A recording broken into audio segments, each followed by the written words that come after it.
नमस्कार, स्वागत है आपका 99 न्यूज के इस बुलेटिन में और इस वक्त आपके साथ मैं हूं दीपाली श्री। सीधे बढ़ते हैं खबरों की ओर। ब्राजील को पछाड़कर भारत दुनिया का दूसरा सबसे ज्यादा कोरोना संक्रमित देश हो गया है। यहां 42 लाख से ज्यादा केस सामने आ चुके हैं। देश में पिछले 24 घंटे में रिकॉर्ड 90,802 नए मामले सामने आए हैं। वहीं 1,016 लोगों की जान चली गई है। दुनिया में अभी संक्रमण के सबसे ज्यादा मामले अमेरिका में हैं, लेकिन हर दिन अमेरिका से 2 गुने 3 गुने कोरोना मामले भारत में मिल रहे हैं। देश में अब कुल कोरोना संक्रमितों की संख्या 42,04,000 हो गई है। इनमें से 71,642 लोगों की मौत हो चुकी है। एक्टिव केस की संख्या 8,82,000 के पार पहुंच चुकी है।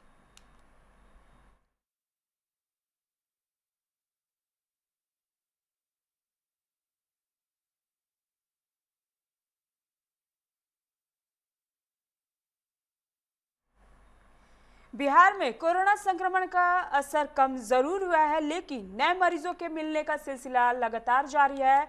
राज्य के लिए राहत की बात यह है कि यहां रिकवरी दर बढ़ी है। 24 घंटे में 1,51,000 टेस्ट में 1,797 नए संक्रमित मिले हैं। राज्य में अब तक 40,22,000 टेस्ट किए गए हैं, जिसमें 1,47,000 से ज्यादा पॉजिटिव मिल चुके हैं। अब तक 1,30,300 मरीज कोरोना को पराजित कर चुके हैं। प्रदेश में एक्टिव मामलों की संख्या 16,603 पर पहुंच गई है।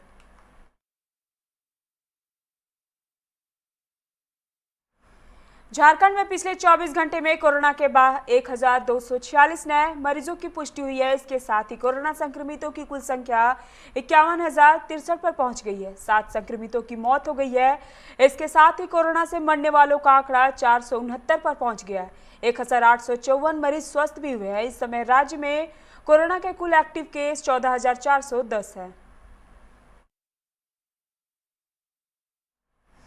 धनबाद जिले में कोरोना वायरस का संक्रमण तेजी से अपना पांव पसार रहा है। पिछले 24 घंटे में जिले में 24 कोरोना संक्रमित मरीज मिले हैं।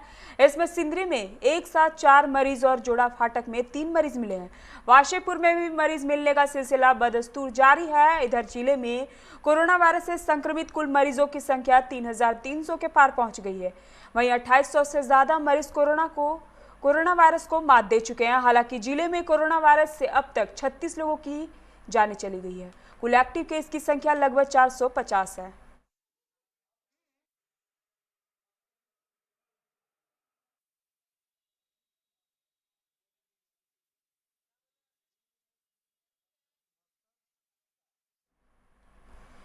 निरसा के 11 प्रखंड के कापासारा में झाड़ियों में एक शव मिला है। स्थानीय लोगों ने बताया कि वह व्यक्ति विक्षिप्त था और कई दिनों से इलाके में घूमते रहता था, लेकिन रविवार से ही वह गायब था। आज सुबह शौच करने गए व्यक्ति ने शव को देखा, तब लोगों को इसकी सूचना दी गई।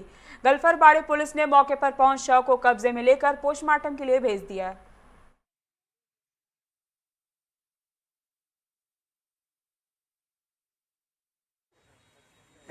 थे तो मेरा यहाँ पर एक मुन्ना भाई है उपकरण, जो भाई मेरे को फ़ोन करके बोला कि दीदी यहाँ पर एक ऐसे बॉडी पड़ा हुआ है। लेकिन ये लड़का जो है आज 2-3 दिन पहले सामने जो मेरा काली मंदिर है वहाँ पर बैठा हुआ रहता था, सोया हुआ रहता था। ये लोग देखा है इनको कि पागल है, विक्षिप्त है और ये इधर उधर भटक रहा था।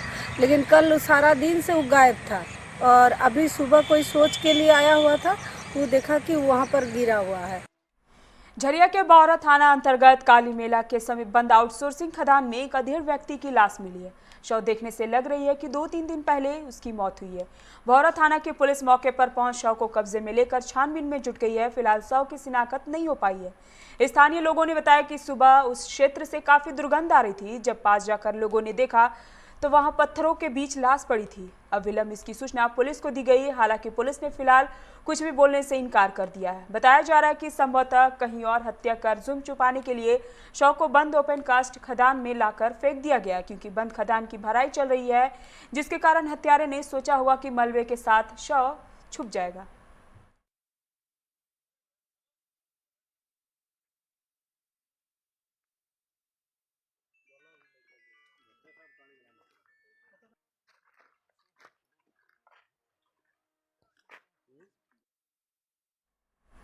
बागमारा के आकाश किनारे काटा घर पर कोयला लोडिंग में वर्चस्व को लेकर दो गुटों में भिड़ंत की आशंका को देखते हुए मौके पर भारी पुलिस बल की तैनाती कर दी गई है। साथ ही बीसीसीएल की ओर से सीआईएसएफ को भी तैनात कर दिया गया। बता दें कि अप्रैल 2018 में इसी काटा घर पर ढुल्लू समर्थक और जीत सदस्य सुभाष राय के समर्थकों के बीच जमकर बमबाजी और गोलीबारी हुई थी।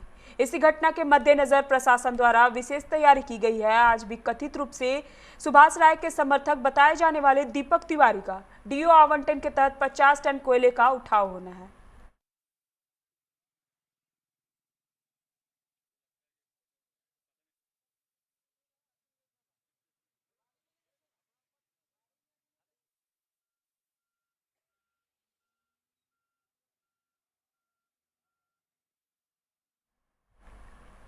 बागमारा के महोदा पंचायत स्थित फुटबॉल मैदान के पास जमीन से अचानक आग निकलने लगी, जिसे देखने के लिए मौके पर लोगों की भीड़ उमड़ पड़ी। ग्रामीणों ने इसकी पंचायत शिकायत मुखिया प्रतिनिधि बदरुद्दीन अंसारी को दी। उन्होंने बीसीसीएल प्रबंधन को फोन से इसकी सूचना दी, जिसके बाद आनन फानन में बीसीसीएल के कई अधिकारी घटनास्थल पर पहुंचे। फिलहाल मजदूरों को बुलाकर उस स्थान को खोदकर आग को बुझाने का प्रयास किया जा रहा है।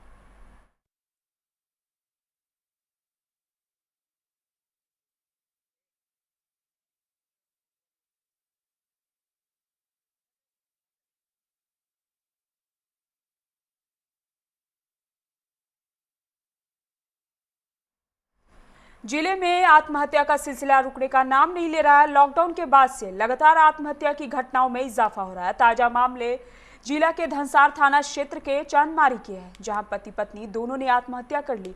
पत्नी रीना ने फांसी लगाकर आत्महत्या कर ली, जबकि पति अमरजीत ने जहर खाकर जान दे दी। आत्महत्या का कारण आर्थिक तंगी बताया जा रहा है। फिलहाल पुलिस मामले की जांच पड़ताल में जुटी हुई है।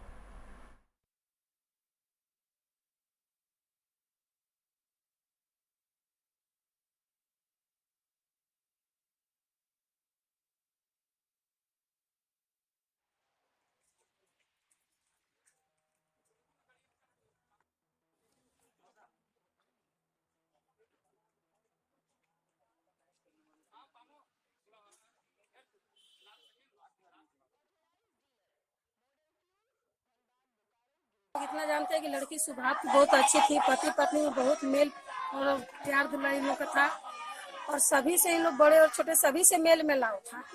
लेकिन इनका घटना जो है जो हम लोग को भी समझ में नहीं आ रहा है कैसे काहे हो गया। पत्नी देखिए क्या करते थे? पति बेरोजगार थे, विकलांग थे पति? विकलांग थे पति। इनका मतलब झुक के चलते थे अच्छा। और मतलब कुछ ऐसा वो काम नहीं कर पाते थे। और दो लड़की है तो बेचारी झोला लेके फेरी अपना करती थी, श्रृंगार का सामान फेरी करती थी। उससे कुछ अगर 10-20 कमाई तो अपना इनका खाना खुराकी चलता था और नहीं तो ऐसे रहते पड़े। क्या लग रहा कि आर्थिक तंगी के कारण इस तरह का घटना? हाँ, बस वही भूख से और यही अपने मतलब तकलीफ से किया है। आवेदक के द्वारा बताया गया कि हमारी बहन की मृत्यु फांसी से हुई है और उसकी मृत्यु का सदमा उसके पति से नहीं बर्दाश्त हुआ और सदमा के कारण उसकी हृदय गति रुक जाने के कारण उसकी मृत्यु हो गया है। इसमें किसी का कोई दोष नहीं है।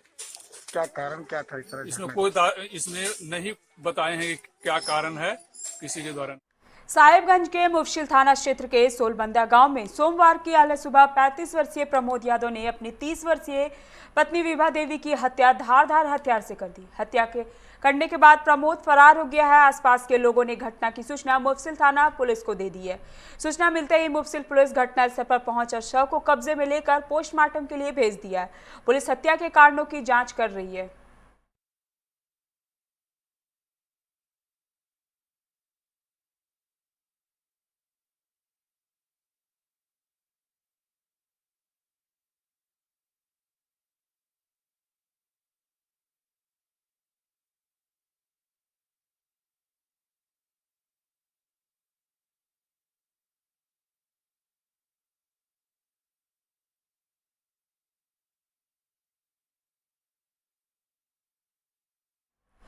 बोकारो थर्मल से कथारा को जोड़ने वाली ओवरब्रिज इन दिनों युवक युवतियों का फोटो और सेल्फी लेने का डेंजर जोन बन गया है, जिस कारण कभी भी बड़ा हादसा हो सकता है।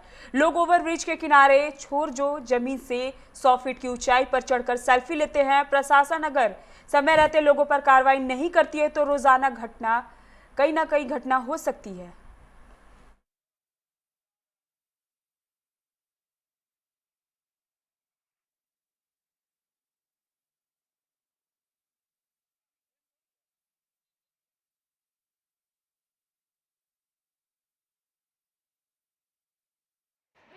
बीच ये जो गड्ढा है करीबन 80 फीट का गड्ढा है, इसमें गिर भी सकते हैं जिसके कारण बहुत गंभीर दुर्घटना हो सकती है आपके साथ। तो इस सब को ध्यान में रखते हुए आपको सेल्फी लेना है और सावधानी पूर्वक लेना है। और हम अपने सारे दोस्तों से यही कहना चाहते हैं कि आप जब भी सेल्फी ले यहाँ आ करके तो अपनी सुरक्षा को ध्यान में रख कर ले। नज़ारा देख रहे कितना खूबसूरत है और हम सेल्फी लेते हैं तो बहुत ही सावधानी बरत के लेते हैं। बाकियों को भी सलाह देते हैं अपनी दोस्त लोगों की वो सही सुरक्षित हो के सेल्फी लें, क्योंकि यहाँ से आप डीवीसी का पावर प्लांट देख सकते हैं, इधर का भी दृश्य देख सकते हैं जो काफ़ी खूबसूरत रहता है। ये हमारा बोकारो थर्मल का ब्रिज काफ़ी दृश्य आकर्षित करता है। जानलेवा तो ये हो सकता है, बट क्या है कि ये इतना अच्छा यहाँ का दृश्य है। इधर सामने प्लांट है, उसके पीछे फिर जंगल है, तो ये सेल्फी पॉइंट तो बन चुका है और बड़ा ही अच्छा पुल है। तो लोग आते हैं यहाँ सेल्फी लेते हैं, बट अपनी सेल्फी का भी। बिहार के नालंदा में दर्दनाक हादसा हुआ है। एक घायल महिला को अस्पताल ले जा रही एम्बुलेंस सड़क पर ट्रक से जा टकराई। टक्कर में एम्बुलेंस के परखच्चे उड़ गए। हादसे में 4 लोगों की घटनास्थल पर ही मौत हो गई, जबकि 3 अन्य घायल हो गए। दुर्घटना के घायलों के अनुसार एम्बुलेंस चालक नशे में तेजी व लापरवाही से गाड़ी चला रहा था। इसे लेकर उसे आगाह भी किया गया था, लेकिन वो नहीं माना। मिली जानकारी के अनुसार नालंदा जिले के चंडी थाना इलाके के गौड़ा पार से अस्पताल जा रही एम्बुलेंस सड़क पर खड़े ट्रक से जा टकराई। हादसे में एक ही परिवार के 4 लोगों की मौत हो गई, जबकि परिवार के 3 अन्य लोग गंभीर रूप से जख्मी हो गए। हादसा तब हुआ जब परिवार की एक घायल महिला को लेकर लोग एम्बुलेंस से जा रहे थे। रानीगंज के महावीर कोलियरी इलाके में भाजपा ने एक पथ सभा का आयोजन किया, जिसमें रानीगंज के भाजपा संयोजक मदन त्रिवेदी, संजीव मोहंती, ओंकार नाथ केसरी समेत कई लोग मौजूद थे। मदन त्रिवेदी ने टीएमसी पर आरोप लगाते हुए कहा कि हाल ही में हुई टीएमसी के सभा में लोगों को जबरदस्ती लाया गया था। जो लोग सभा में शामिल नहीं हुए उनके घर की बिजली काट दी गई। उन्होंने कहा कि राज्य में टीएमसी के राज में अपराधियों का बोलबाला चालू हो गया है।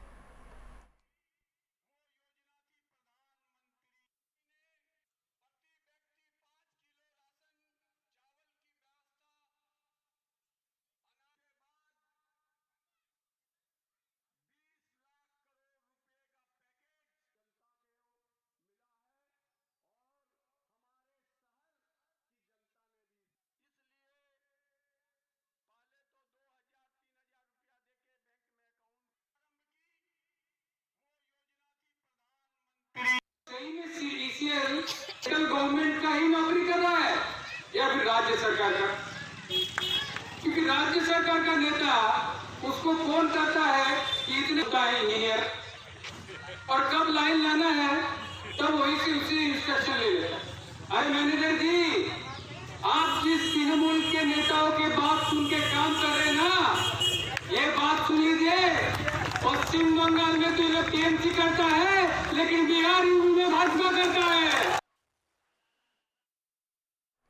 आउटसोर्सिंग कंपनियों की गलत नीतियों का साथ देने के आरोप लगाते हुए ऑल इंडिया कांग्रेस के केंद्रीय सदस्य संतोष सिंह एंड फ्रेंड्स ने आज डीजीएमएस कार्यालय का घेराव कर आंदोलन का शुरुआत की है। संतोष सिंह ने कहा कि झरिया में आउटसोर्सिंग कंपनियां डीजीएमएस के गाइडलाइन के खिलाफ जाकर ओबी डंपिंग कर मौत का पहाड़ बनाते जा रही है, जिस पर डीजीएमएस भी मौन है। आउटसोर्सिंग कंपनी डीजीएमएस एवं एनआईटी के गाइडलाइंस के अनुसार कार्य नहीं कर रही है। इसके बावजूद कंपनी के खिलाफ कार्रवाई नहीं हो रही है। आउटसोर्सिंग कंपनी ब्लास्टिंग भी अप्रतिष्ठित कर्मचारियों के द्वारा करवा रही है। डीजीएमएस के अधिकारियों लापरवाही का कारण झरिया की जनता दहशत में है। उनके जान के साथ खिलवाड़ हो रहा है। हमारी मांग है कि deco outsourcing joint venture Rajapur को ब्लैक लिस्ट करे।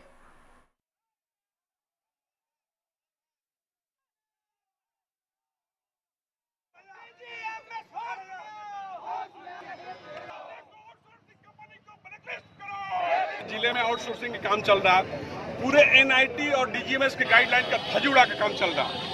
और झरिया में खासकर देखिए राजापुर जो प्रोजेक्ट परियोजना है उस मौत का पहाड़ डीजीएमएस ने ओपी डंप के रूप में बना रखा है। यही कारण है कि ललमटिया में बहुत बड़ा खान दुर्घटना हो गया था, जिसमें कई लोग मारे गए थे।